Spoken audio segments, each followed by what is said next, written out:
अगर आप चाहते हैं तो मेरे साथ चलिए साउथ अफ्रीका के एक कोने में, जो अपनी सीमाओं के अंदर शानदार कंट्रास्ट्स और पुराने सीक्रेट्स की दुनिया समेटे हुए है।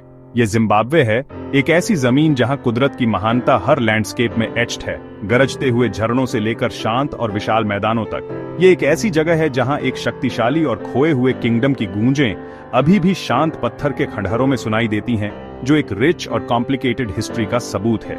यहाँ जिंदगी एक वाइब्रेंट टेपेस्ट्री में अनफोल्डिंग होती है, जो यहाँ के लोगों की रेजिलियंस और यहाँ के वाइल्ड लाइफ के अदम्य स्पिरिट से बुनी हुई है। हमारी जर्नी सिर्फ एक टूर नहीं है, बल्कि इस रिमार्केबल कंट्री की आत्मा में एक इमर्शन है, एक ऐसी जमीन जिसे अक्सर गलत समझा जाता है, लेकिन जो डिस्कवर होने के लिए वंडर्स से भरी हुई है। हम फेमिलियर हेडलाइंस से बहुत आगे बढ़ेंगे, इस देश की ऑथेंटिक पल्स को ढूंढेंगे। हम दुनिया के सबसे स्पेक्टेकुलर झरनों में से एक की हल्की फुहार अपने चेहरे पर महसूस करेंगे और शाम को हाथियों की गहरी गड़गड़ाती आवाजें सुनेंगे। हमारा पहला डेस्टिनेशन कुदरत का एक ऐसा नजारा है जो इतना विशाल, इतना पावरफुल है कि हर देखने वाले से रेवरेंस की डिमांड करता है। यहाँ मैजेस्टिक जाम्बेजी नदी अपनी शुरुआत से 1000 किलोमीटर से ज्यादा ट्रैवल करने के बाद एक गहरी और संकरी खाई में गिरती है। ये मोसिओतुनिया है, दी स्मोक दैट थंडर्स। इसे दुनिया में विक्टोरिया फॉल्स के नाम से जाना जाता है। क्लिफ से गिरने वाले पानी की वॉल्यूम एक ऐसी दहाड़ पैदा करती है जिसे कई किलोमीटर दूर से सुना जा सकता है। मिस्ट का एक कोलोसल कॉलम सैकड़ों मीटर हवा में ऊपर उठता है, जो क्लिफ के किनारे एक यूनिक रेन फॉरेस्ट इकोसिस्टम बनाए रखता है, एक हरा भरा पैराडाइज जो परपेचुअल स्प्रे से पोषित होता है। पीक फ्लो सीजन के दौरान अप्रैल और मई के आसपास पानी की फोर्स ओवरवेलमिंग होती है। हर मिनट 500 मिलियन क्यूबिक लीटर से ज्यादा पानी गोर्ज में गिरता है। झरनों की गड़गड़ाहट को पीछे छोड़ते हुए हम दक्षिण की ओर ह्वांगे नेशनल पार्क के विशाल सनशाइन से सराबोर मैदानों की ओर जाते हैं। यह जिम्बाब्वे का सबसे बड़ा और सबसे फेमस वाइल्ड लाइफ सैंक्चुअरी है। यहाँ लैंडस्केप अलग अलग हैबिटेट्स का एक मोज़ेक है, घने टीक और मोपेन वुडलैंड्स से लेकर विशाल खुले ग्रासलैंड्स और पुराने फॉसिल लेक बेड्स तक। ह्वांगे दिग्गजों का एक किंगडम है जो अपने अफ्रीकी हाथियों के विशाल झुंडों के लिए जाना जाता है, जो पूरे कॉन्टिनेंट में सबसे बड़ी आबादी में से एक है। वाटर होल्स, जो इस सेमी एरिड लैंडस्केप में वाइटल ओएसिस हैं, एक्टिविटी के हब बन जाते हैं।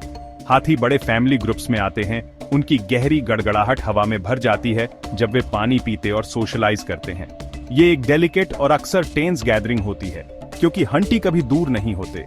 शेर इन मैदानों के टॉप प्रीडेटर घात लगाए रहते हैं।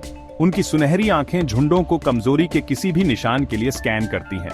अफ्रीकी जंगली कुत्तों के झुंड अपने खूबसूरत पैटर्न वाले कोट के साथ मैदानों में शिकार की तलाश में घूमते हैं। ये अफ्रीका के सबसे एफिशिएंट प्रीडेटर्स में से कुछ हैं। हमारी जर्नी अब नेचुरल से हिस्टोरिकल की ओर मुड़ती है, क्योंकि हम एक ऐसी जगह की यात्रा करते हैं जो मिस्ट्री और लेजेंड में डूबी हुई है।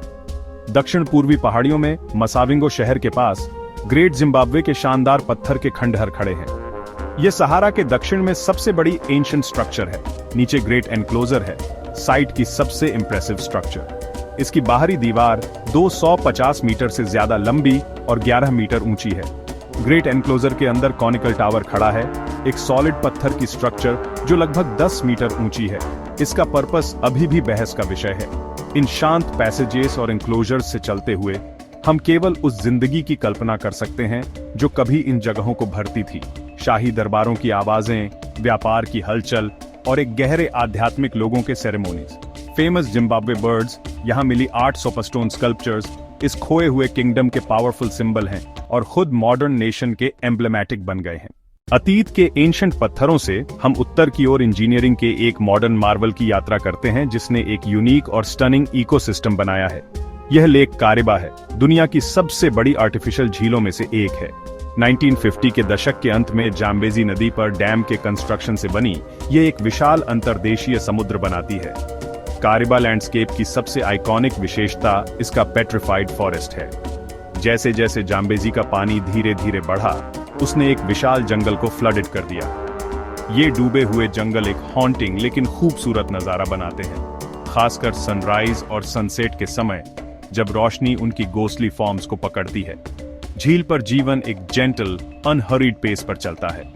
हाउस बोट्स आलस्य से पानी के विशाल विस्तार पर ग्लाइड करती है, इस इनक्रेडिबल एनवायरनमेंट का अनुभव करने का एक यूनिक तरीका प्रदान करती है। डेक से कोई हाथियों के झुंडों को किनारे पर पानी पीने और नहाने के लिए आते हुए देख सकता है, उनके विशाल आकार आंशिक रूप से ठंडे पानी में डूबे हुए हैं। हमारी जर्नी अब हमें एक ऐसी जगह ले जाती है जो पूरे अफ्रीका में सबसे इंटीमेट और ऑथेंटिक वाइल्ड लाइफ एक्सपीरियंसेस में से एक ऑफर करती है। हम जैम्बेजी वैली में माना पूल्स नेशनल पार्क में उतरते हैं। माना नाम लोकल शोना भाषा में 4 का मतलब है, जो 4 बड़े परमानेंट पूल्स को रिफर करता है जो बहुत पहले जैम्बेजी नदी द्वारा बने ऑक्सबो लेक्स के रेमनेंट हैं। यह पार्क अपनी खूबसूरत रोशनी के लिए फेमस है। सूरज की किरणें विशाल बबूल और महोगनी के जंगलों की कैनोपी से फिल्टर होकर एक डैपल्ड कैथीड्रल इफेक्ट बनाती है। बड़े नर हाथी जो अपने शांत नेचर के लिए जाने जाते हैं, बबूल के पेड़ों में फ्रूटसी तक पहुंचने के लिए अपने पिछले पैरों पर खड़े होना सीख गए हैं। इन जंगलों में चलते हुए कोई कुदरत से एक गहरा कनेक्शन महसूस करता है। हर सेंस शार्पर हो जाती है। यह एक ऐसा अनुभव है जिसमें रिस्पेक्ट और अवेयरनेस की जरूरत होती है। जैम्बेजी नदी खुद एक कांस्टेंट प्रेजेंस है, जीवन की एक चौड़ी चमकदार रिबन जो जानवरों की एक कांस्टेंट प्रोसेशन को अपने किनारों पर खींचती है। अब हम पूरब की ओर जाते हैं, जिम्बाब्वे के एक ऐसे इलाके में जो सवाना के टिपिकल स्टीरियोटाइप को तोड़ता है। ईस्टर्न हाईलैंड्स में आपका स्वागत है, एक स्टनिंग माउंटेन रेंज जो मोजाम्बिक के साथ एक नेचुरल बॉर्डर बनाती है। यह रोलिंग ग्रीन हिल्स, मिस्टी पीक्स, वाटरफॉल्स और लश फॉरेस्टेड वैलीज की जमीन है। हमारा पहला स्टॉप न्यांगा नेशनल पार्क है, जो माउंट न्यांगानी का घर है, जिम्बाब्वे की सबसे ऊंची पीक। ये पार्क हाइकर्स और नेचर लवर्स के लिए एक हेवन है। यहाँ मुताराजी फॉल्स हैं, जिम्बाब्वे का सबसे ऊंचा और अफ्रीका का दूसरा सबसे ऊंचा झरना, जो 700 मीटर से ज्यादा घाटी में गिरता है। और दक्षिण में बुम्बा माउंटेन्स हैं, जिसका शोना भाषा में मतलब है माउंटेन्स ओन फ्रॉम मिस्ट। यह नाम सही है क्योंकि सुबह की धुंध अक्सर घाटियों में घूमती रहती है। हाईलैंड्स का सबसे रगेड और वाइल्ड पार्ट चिमानीमानी रेंज है। यह एक सीरियस एडवेंचरर के लिए जगह है। Jagged peaks, crystal clear mountain streams और गहरे क्वार्ट्जाइट गोर्जेस का एक विल्डरनेस है। किसी भी देश की यात्रा उसके शहरी दिल की धड़कन का अनुभव किए बिना पूरी नहीं होती। अब हम हरारे पहुंचते हैं, जिम्बाब्वे की कैपिटल। अपने प्लेजेंट क्लाइमेट और भरपूर सनशाइन के लिए सनशाइन सिटी के नाम से मशहूर हरारे चौड़ी गलियों, जैकरांडा लाइन्ड सड़कों और एक वाइब्रेंट रेजिलिएंट स्पिरिट वाला शहर है। हरारे को सच में समझने के लिए किसी को इसके लोकल मार्केट्स में डूबना चाहिए। म्बारे मुसिका सबसे बड़ा और सबसे फेमस है, एक स्प्रॉलिंग, कैओटिक और बिल्कुल फैसिनेटिंग सेंटर ऑफ ट्रेड और डेली लाइफ है। यहाँ आप लगभग कुछ भी पा सकते हैं, आसपास के खेतों से लाए गए ताजे फल और सब्जियों से लेकर ट्रेडिशनल मेडिसिन, इंट्रिकेट क्राफ्ट्स और सेकंड हैंड आइटम्स तक। लेकिन हरारे सिर्फ व्यापार नहीं है, यह एक रिच कल्चरल सोल वाला शहर भी है। नेशनल गैलरी ऑफ जिम्बाब्वे में world famous Shona stone sculptures का कलेक्शन है। हम शांत हरारे गार्डन्स, एक खूबसूरत पब्लिक पार्क देख सकते हैं, या कोपजे, एक ग्रेनाइट पहाड़ी को एक्सप्लोर कर सकते हैं जो पूरे शहर के पैनोरामिक व्यूज प्रदान करती है। जैम्बेजी नदी झरनों और झीलों का एक स्रोत होने से कहीं ज्यादा है। ये उन लोगों के लिए एक लाइफरूट साइन है जो इसके किनारों पर रहते हैं। हमारी जर्नी अब हमें उन कम्युनिटीज तक ले जाती है जिन्होंने सदियों से इस नदी घाटी को अपना घर कहा है। हम टोंगा लोगों के एक विलेज में जाते हैं जिनका इस जमीन से एक गहरा और प्राचीन कनेक्शन है। हम मछुआरों को उनकी डग आउट कनूज या मोकोरोस में देखते हैं, जो अपनी जाल फेंकते हुए करंट्स में स्किलफुली नेविगेट करते हैं, उनकी डार्क सिलुएट्स नदी से उठती सुबह की धुंध के खिलाफ। हम महिलाओं को मकई और ज्वार के खेतों की देखभाल करते हुए देखते हैं। उनके रंगीन कपड़े लैंडस्केप के अर्थी टोन्स के खिलाफ एक वाइब्रेंट कॉन्ट्रास्ट बनाते हैं। हमें एक ट्रेडिशनल डांस सेरेमनी देखने के लिए इनवाइट किया जाता है, जहां ड्रम्स की रिदम और डांसर्स की एनर्जेटिक मूवमेंट्स शिकार, फसल और प्राचीन मिथकों की कहानियां सुनाती हैं। जब हम एक फैमिली के साथ बैठते हैं, सादजा जो एक थिक कॉर्न पोरीज है और फिश स्टू का भोजन शेयर करते हैं, तो हम उनकी इनक्रेडिबल वार्मथ और जेनरोसिटी से इम्प्रेस्ड होते हैं। वंडर्स की इस जमीन पर हमारी यात्रा खत्म होने वाली है।